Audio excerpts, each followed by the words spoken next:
Propiedad. Okay, so what is the average age of the people who you deal with? Ahora tengo una persona que es 28, no sé, y otra que es 56, y ¿qué más? So, all over the board. Okay, so from, you can say 25 till 60? Sí. Okay, so, but right now you're only selling in the States, right? Yes. Haven't you tried Facebook ads for your business? No, not really. What I do is I have a list of people, maybe 200 personas, is their customers. ¿Cómo se dice customer? Clientes. Clientes, sí. ¿No hay diferencia de clientes y customer? ¿La misma? Yeah, it's the same. Oh, okay. En inglés tenemos customer y cliente. But I mean, like you say cliente or client? Client, you're right. So what's the difference in English? A client is more of a professional customer. A customer is somebody who walks into the store and you don't know them very well and you just, sell them a watch or something, right? Okay, so the client is more of a regular client. Yeah, you have a relationship and you're providing a service to them.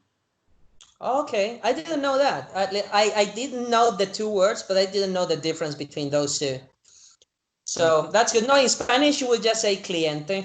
Cliente, yeah. Okay. Yeah. So let's get started then. It's been a while since we last talked. Sí. So, okay, let's get started then. How would you say this in Spanish? I don't want to share an apartment with anyone. This is quite convenient for your field of work. How do you say that? Your line of work, right? No, sí. Oh, my line of work. Mi something trabaja. Línea de trabajo. Oh, do you say it the same way? Línea, like this. Línea de trabajo. Línea de trabajo. Yeah. I mean, would it mean the same in English to saying your field of work or line of work? Yeah, that's the same, yes. Okay. So how do you translate this phrase? No quiero share, I don't know, share un apartamento no quiero compartir un apartamento con algún. Con alguien. Alguien, okay. Once again, no quiero compartir. No quiero compartir un apartamento con alguien. Yeah, now this is technically the correct way to say it in Spanish, but in Spanish we are so used to using double negations that what would someone natural would be nadie, as if I said I don't want to share an apartment with nobody. Right. No quiero compartir un apartamento con nadie. Now, like the thing to keep in mind is that the implied idea is alguien, anyone, okay? Bien, sí. So let's see if Duolingo is going to you see? Even Duolingo. Yeah, but it's because it sounds more natural to say nadie than alguien. But for example, although I know that nadie sounds more natural, I'm trying to correct the evolution of language by correcting all the people who surround me by telling them, hey, don't use double negation. Say alguien, not nadie. Even in Spanish, because isn't it okay in Spanish? What? Well, in English, what do you mean? Double negative is bad in English, but in Spanish, isn't it okay? Yeah, I'm aware that in English, but in English it sounds bad. It sounds bad. Right. Yeah, in Spanish, it's we're so used to using these double freaking negations that it doesn't sound bad. Like educated people know it's incorrect, Ah, but I see. but it sounds so natural that it doesn't sound incorrect. Okay. Okay. Okay. So, Yeah. but that's what I'm trying that's what I'm trying to change about Spanish. So the Like, how do you proper say way, that? Like, so the what? proper way would be alguien. Yes, that's definitely the correct way. Okay. But yeah, the same happens the other way around. That no one says it. Like, very few people say it. That it sounds incorrect. That it sounds bad. Right. Right. Like, saying the correct way sounds bad. Right. And Right. for example, the same thing happens to the word pizza. Now, the word, like in English, we say pizza, right? See. But there is no rule in Spanish which says that pizza, that double Z, it sounds like an X in Spanish. So technically speaking, the pronunciation of this in Spanish is pizza. Pizza. Uh-huh. Yeah, but Pizza? the same time. Italiano. In Italiano, no. Pizza. No, I think in Italian is double Z is an X. It sounds Pizza. like an Oh, X. But in Spanish, that is not a pronunciation rule. right. So, but everyone is used to saying pizza, like in English or in Italian. But we're Mhm. not English or we're not Italian, and it's so, how would you say? Is it correct to say so ingrained? I think it's a word, Right. ingrained, like so stuck into our culture that it sounds weird to say pizza, to say it the correct Pizza. way. Pizza is like a palabra internacional. Yeah, yeah. Now, if yeah, like you could say that, but if you take into account the rules of the language, you understand my point? Yes. Like yeah, I understand. Like, Right. culturally, yes, you could say pizza. And yeah, everyone understands it, but technically speaking, the correct way would be pizza. Like, I've actually tried it myself. Like, I go to a place, I've gone to restaurants, and I'm like, hey, can you give me a pizza? I say it just like that, and the guy tells me, the guy tells me it's not pizza, it's pizza, and I'm like, ah, fuck. You But say, you fucking moron. yeah, definitely. So it's interesting. It's interesting experiencing all of those facts of language. Right, right. So let's have a look at this one. Este es el hogar más hermoso que he visto. Este es el hogar más hermoso que he visto. Yeah. This So is the most beautiful place I've ever seen. yeah, beautiful, Hogar, perfect. place. This is the most beautiful. What did you say? Place? Home. Home. Hogar. Oh, how did I not get that one? Okay. Uh-huh.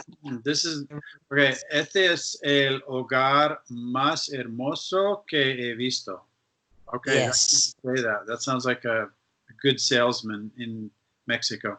So, for example, there is something interesting here. In Spanish, so you see that the connector that we can skip it in English. Right. In Spanish, you must never Yeah. skip that connector. Que Never. he Like, visto. you must always say que. Que. Yes. Que. Okay. Este es el hogar más hermoso que he visto. Yes. So, ¿cuál es el lugar más hermoso que has visto, Chip? Oh.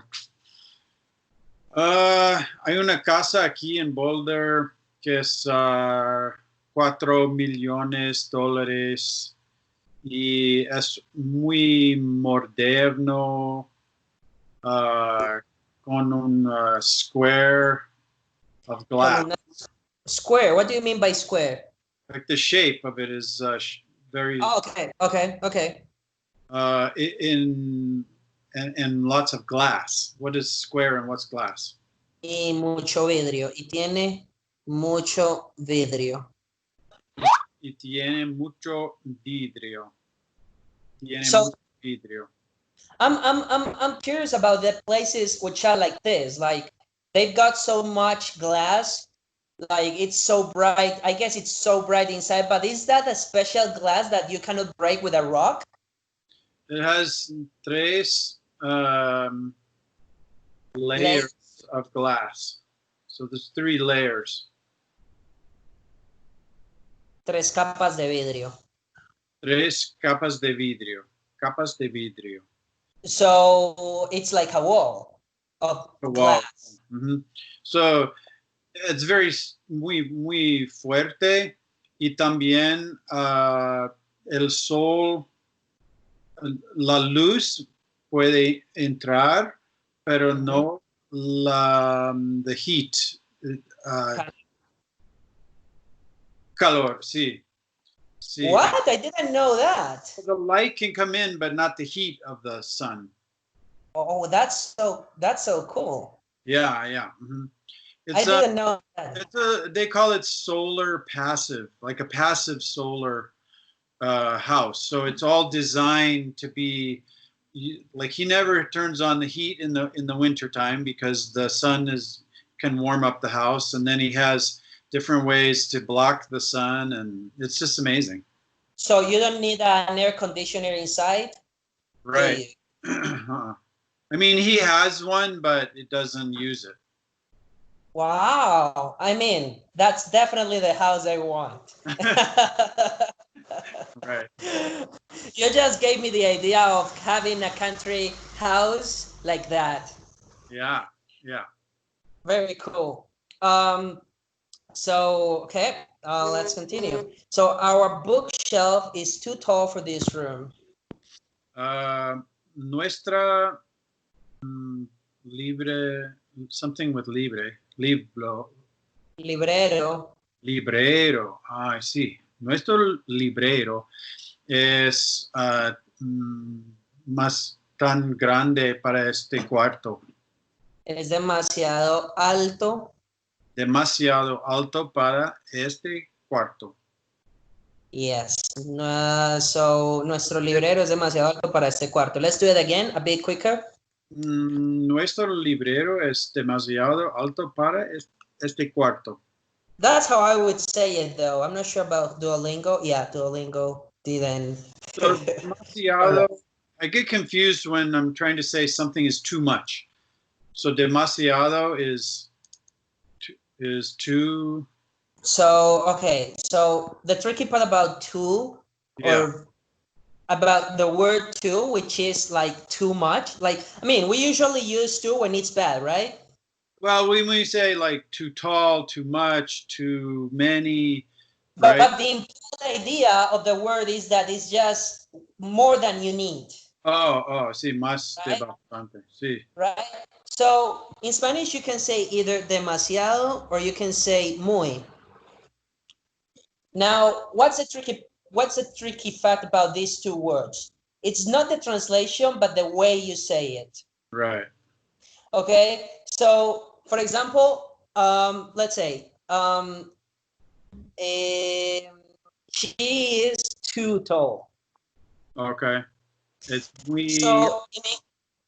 So in English, there is no need to convey a nonverbal idea so much, but in Spanish you do. Like the tone, the way you say it is a huge deal when you're saying too tall. So in Spanish you've got to say like ella. So check these two things. Ella es muy alta. Sí. And ella es muy alta. Well, we would do the same thing. We would say too tall or something. Okay. But okay, so she's very tall, but that's not too tall. Like too tall sounds like it's a bad thing, right? Yeah, if you mean too tall, then you will want to say ella es muy alta. Ella es muy alta. That's how you say it. Okay, you just emphasize it. Yeah, it's more the way you say it than the word itself. Oh, okay. Okay. Now, it happens the same thing with demasiado. Demasiado might imply that it's too much, that it's more than you need, but I would still give you the same advice to say it like ella es. I would say like ella es demasiado alta. Demasiado alta. Oh. Then by saying it like that, you mean like it's just too much. Too much. Yeah. Okay. So that's the tricky part about the translation of that word, of the word "to" in Spanish, is the way you say it. Not so interchangeable. Yes. Yes, you can say muy or demasiado to translate either to or very, but the thing that actually makes the difference is the way you say it, not the words themselves. Okay. So yeah, definitely something to keep in mind. So let's do the next one. Pronunciation. ¿Por qué el reloj? ¿Por qué el reloj de plástico es más caro que el de plata? Es más caro que es más caro que el de plata. Yeah, let's do it again a bit quicker. ¿Por qué el reloj de plástico es más caro que el de plata? Yes. So how do you translate this? Why is the plastic watch more expensive than the silver one? Than the silver one. Perfect. So I've got a question. Like I know that another way to say why is how come, right? Yeah. ¿Por qué? Now, yeah. So my question is, would you use it? Like, what sort of people use the expression "how come"? How come? Yes. Why and how come? How come? Like, is it too informal? Is it normal to say? How come is not really proper. It's kind of like just common language. People say it, but it's not proper. You would say why. Why is so it's informal. So saying how come is informal. Yeah, it's just informal. You would say it in speech, but you would never write it that way. Okay, would you say it? I mean, like, do you ever say it? Yeah, I say it, sure. Okay. How come? But it sounds kind of it sounds kind of low class, you know. How come? Yeah. Okay, good to know. Yeah. Oh, you know what? I'm so happy because today I got a message from a student. Her name is Danny. I met her like a year ago here in Colombia, and she's from England. Okay. So I don't know if I have told you that I want to change my accent to a more British one. You do? Yeah, I love that accent, but I mean, most of my students are American, so it's like very difficult to not get like stuck in the accent. You understand what I mean? So if you talk like this, Anderson, do you think you'll sound more British? Good. That's definitely good. So yeah, no. And one of the reasons why I got the discipline to study English on like all these years is because my first teacher he taught me a lot of British accent and phrases and all of that, and I really liked it. So my first 2 years was with him. Okay. But then of course, like 80-90% of people I talk to, it's American or with an American accent. Right. So I eventually started talking like that. And yeah, but I American. You sound very American. That's good. But yeah, like I want to change my accent. And she lives in London. So she told me that. Difficult. What? Va a ser muy difícil. No, you know what? I actually know the phonetics, the sounds of British accent. It's right. Just that I don't practice with anyone the accent. Like I haven't like the fact of being talking to Americans all the time. Like I talk to you more than I talk to my father. So yeah, that's a fact. So I want to immerse myself a little bit into the accent somehow. Right. So she told me, like, the offer that I did with her was that she taught me British accent and I teach her Spanish. So it's very nice because she told me that she's going to take holidays in 2 or 3 weeks. So I think we're going to start having lessons, I think every day. Yeah, I'm very excited about that.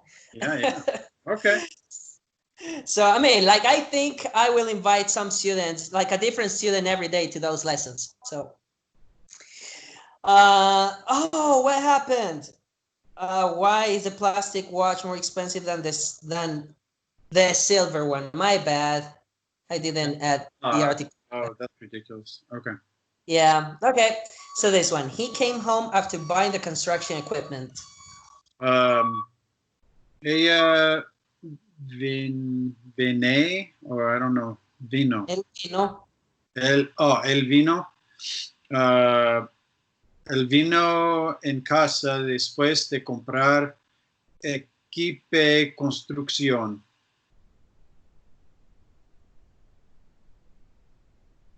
So let's do it again. Él vino a casa después de comprar el equipo de construcción. Él vino a casa después de comprar el equipo de construcción. Perfect. Nice. How do you say construction site in Spanish? Construcción lugar, no. Obra. Obra. Yeah, construction site. Is it just that one word, obra? Yeah, una obra. Una obra. Okay. Yes. Now, this word can also be used in another context. Do you know what it is? No. Play, as in. Oh, yeah, we talked about this. Yeah. Construction site or a play. Yes. So there is something else. I don't know if I have told you about. There is a channel that you might want to watch, Super Holly. Have you watched her? No. Super Holly? No. Super Holly on YouTube. You will want to watch that channel. She's. I'm very sure that you will be able to follow what she teaches. Okay. And I also recommend that you, like, I have told you that I've never been overseas myself. I've never traveled. Right. Right. But I have managed to immerse myself in the language by listening to music in English all the time, by reading in English all the time, by watching series and movies all the time. And as a matter of fact, I would say that half of my friends are foreigners right now. So yeah, although I haven't traveled, I've immersed myself in the language. So I would recommend that you do the same thing. I don't know if you like reading, I don't know if you like listening to music or watching series, but you will want to do that. If you want to start understanding more people speaking to you in the language, that's the way to go.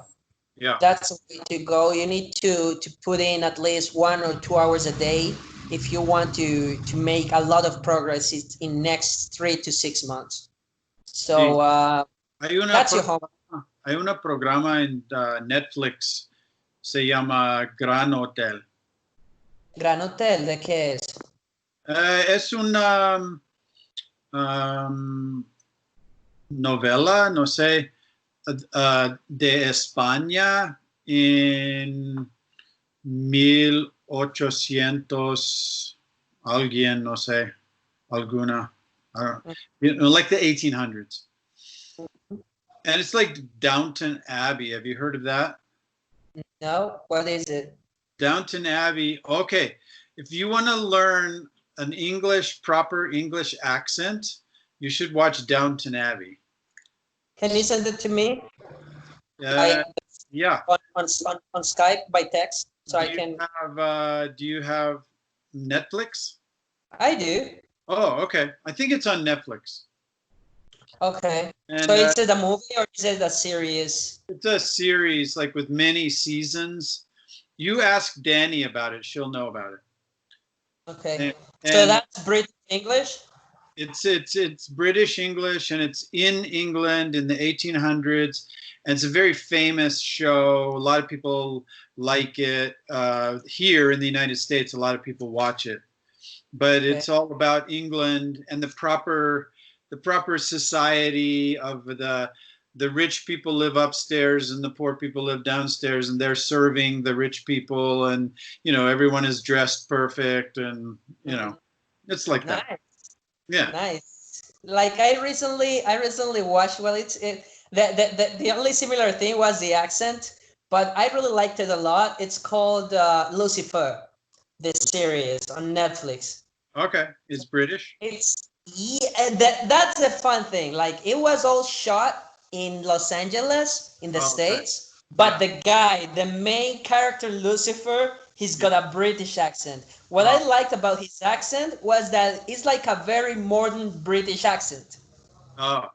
It sounds so freaking cool. Like the way that he uses it, I'm like, oh, holy shit, I want to be that guy. Like if you want to have some fun, you definitely want to watch that series. It's very, very cool. I really liked it. Lucifer, huh? Okay. Yeah, and it's in Spanish, and you can set the Spanish subtitles in it, so it's really cool. Oh, really? Yeah. So, okay, let's do the next one. ¿Por qué quieres un juego de plástico?